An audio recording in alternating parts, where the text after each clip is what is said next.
Oke, guys, kita akan lanjutkan ke bagian yang ketiga, ya.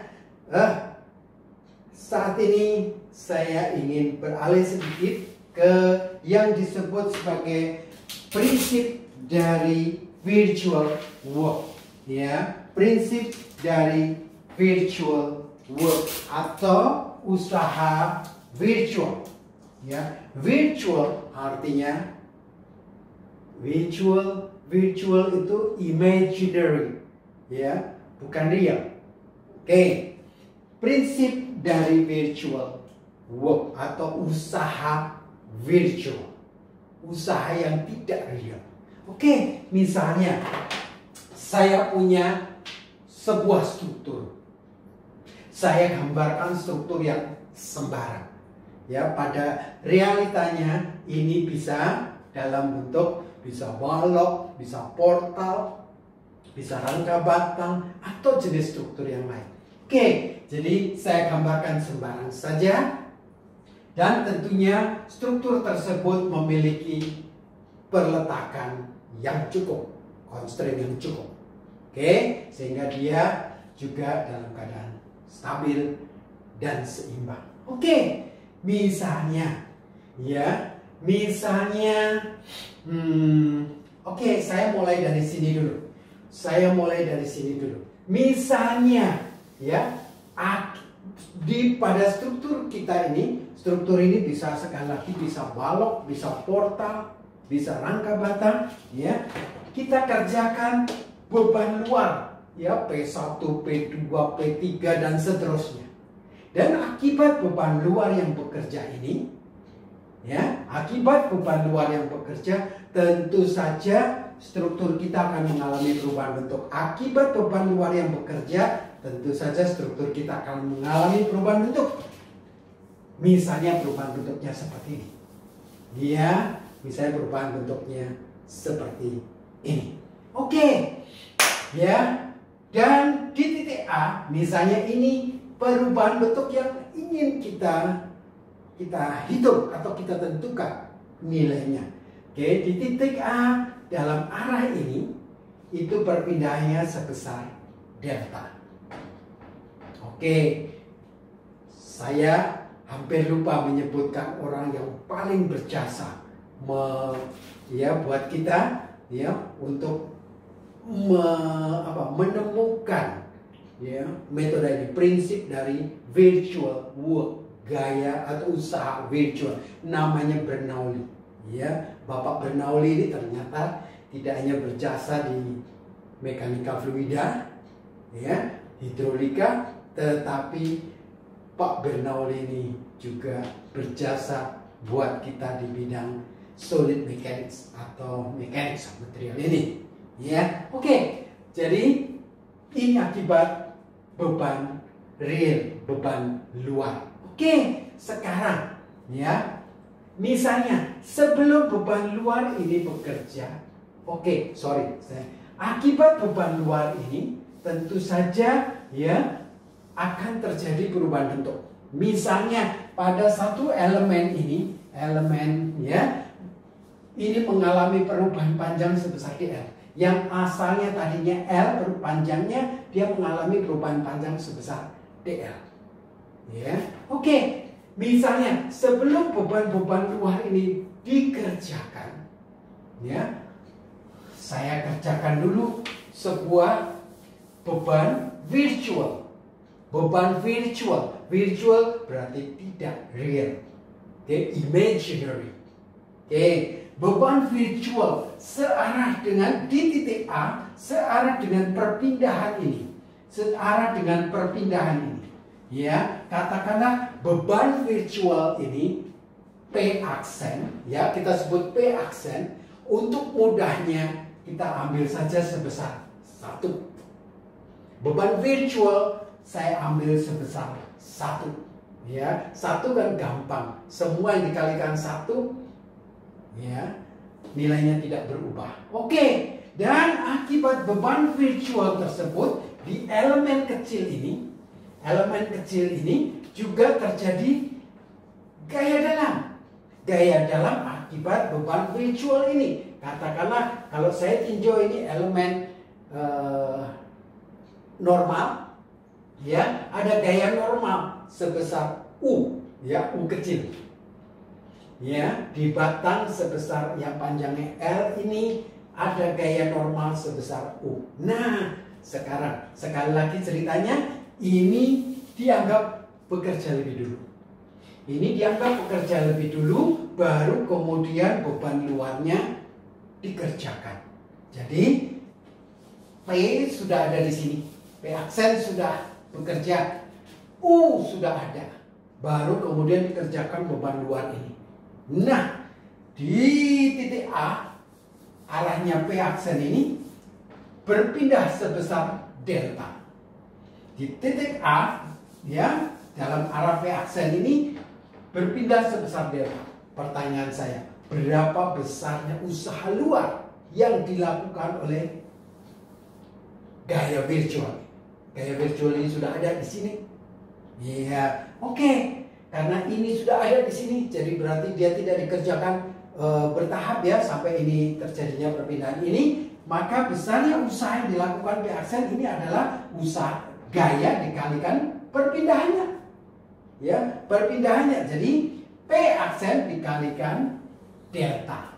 Dalam hal ini P aksen sama dengan 1. Berarti gaya luarnya adalah 1 kali delta.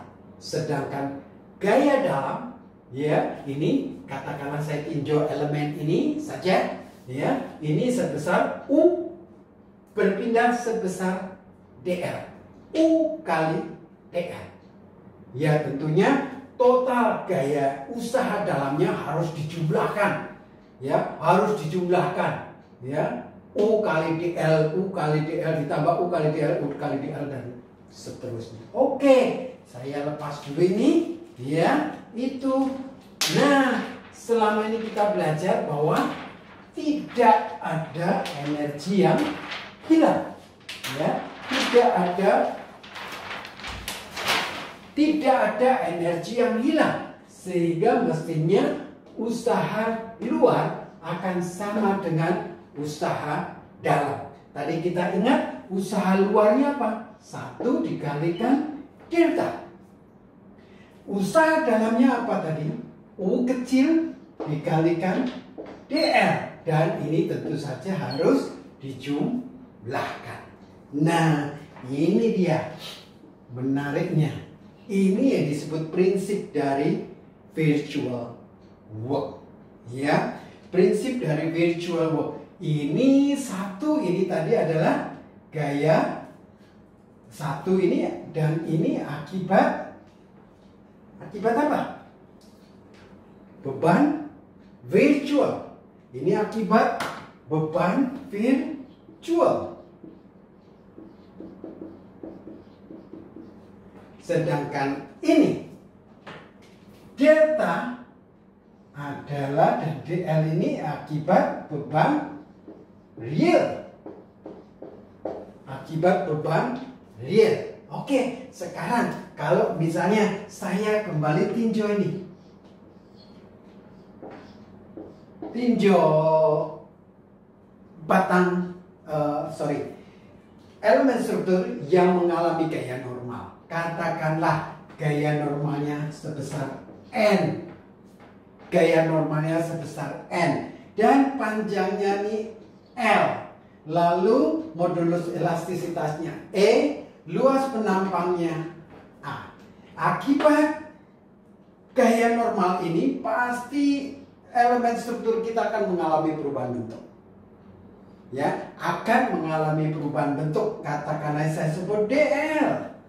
Ya, saya sebut DL. Ya, anggap A-nya konstan. Dengan mudah saya bisa menghitung DL. Ya, dengan hukum apa? N L dibagi E A. NL dibagi EA. Nah, kalau ini saya substitusi ke sini, apa yang akan kita dapatkan? Kalau saya substitusi ke sini, ini akan saya dapatkan. 1 kali delta sama dengan sigma U, atau kadang-kadang kalau untuk kasus normal saya bisa tulis juga N kecil. U atau N sama saja. Ini adalah gaya dalam akibat gaya virtual. Tadi DL-nya apa? N, L dibagi EA. Ya, N kecil ini adalah, N kecil ini apa tadi? Gaya dalam akibat beban virtual. Ya, ini gaya dalam akibat beban yang real. Akhirnya ini yang kita dapatkan, atau saya bisa tulis ini adalah N L per EA. Ya, ini saya menganggap hanya konstan. Kalau hanya tidak konstan, ya sebenarnya ini dalam kalau tidak konstan berarti N EA dx. Nah, ini yang harus diintegralkan. Ya, sama saja sebenarnya integral itu juga berarti penjumlah. Nah, ini yang disebut sebagai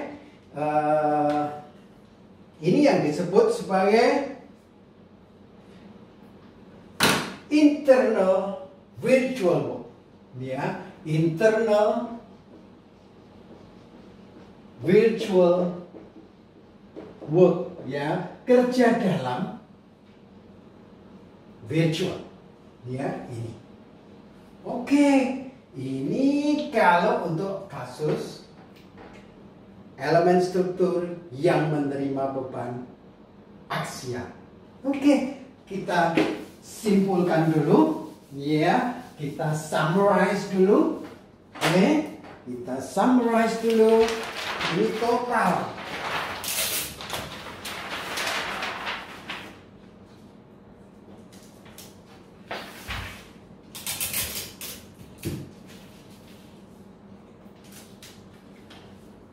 Oke, ini ya, tadi strain energi yang kita sudah dapatkan ini N kuadrat 2EA. Ini akibat beban aksial N. Cara yang sama kita bisa dapatkan juga strain energi atau usaha dalam akibat M, akibat V, akibat T.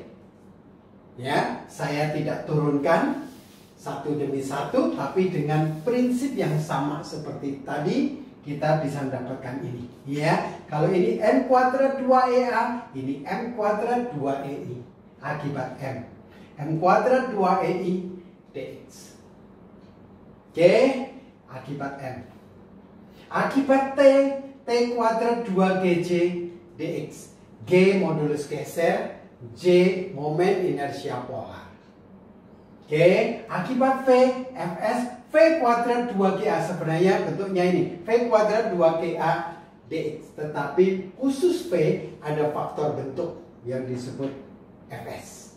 Ya, oke, saya tidak turunkan semua, kita tadi turunkan ini. Sedangkan internal virtual work, ini yang kita tadi baru saja turunkan. Internal virtual work adalah N kecil, gaya dalam akibat beban virtual, dikalikan N gaya dalam akibat beban real dibagi EA dx. Ini akibat gaya aksial saja. Padahal kita punya gaya dalam bisa M, V, T. Nah, akibat M bentuknya sama. Ini N kecil N EA. M kecil M berarti M kecil adalah momen akibat beban virtual. Ya. Beban virtual yang bekerja di titik dan dalam arah yang sama dengan perpindahan yang mau dihitung. Dikalikan M besar, EI dx. T sama, T kecil, T besar, bukan EI tapi GJ. GJ adalah modulus geser dikalikan momen inersia polar. Akibat V sama, V kecil, V besar, GA. G modulus geser A luas. Hanya khusus V ada faktor bentuk yang disebut Fs. Ini adalah internal virtual work. Oke, nah tadi akibat berbagai gaya dalam yang kita miliki. Nah, terakhir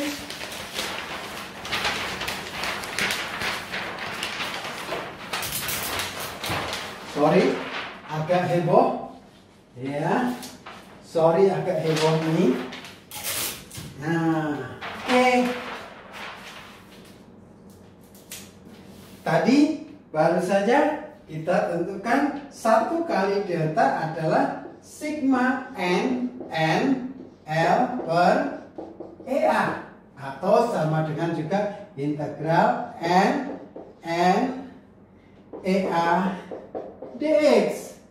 Ya, kalau A-nya tidak konstan, sama aja sebenarnya n EA dx. Jadi ini adalah perpindahan, delta kan perpindahan yang diakibatkan oleh n gaya normal. Padahal gaya dalam yang kita punya dan struktur kita bisa n m v t. Ya, berarti ini sebenarnya adalah penjumlahan dari internal virtual work akibat m akibat v akibat t. Atau totalnya kurang lebih delta itu adalah ini, internal virtual work akibat n, akibat m, akibat v, akibat t, yang masing-masing memberikan kontribusi terhadap perubahan struktur kita.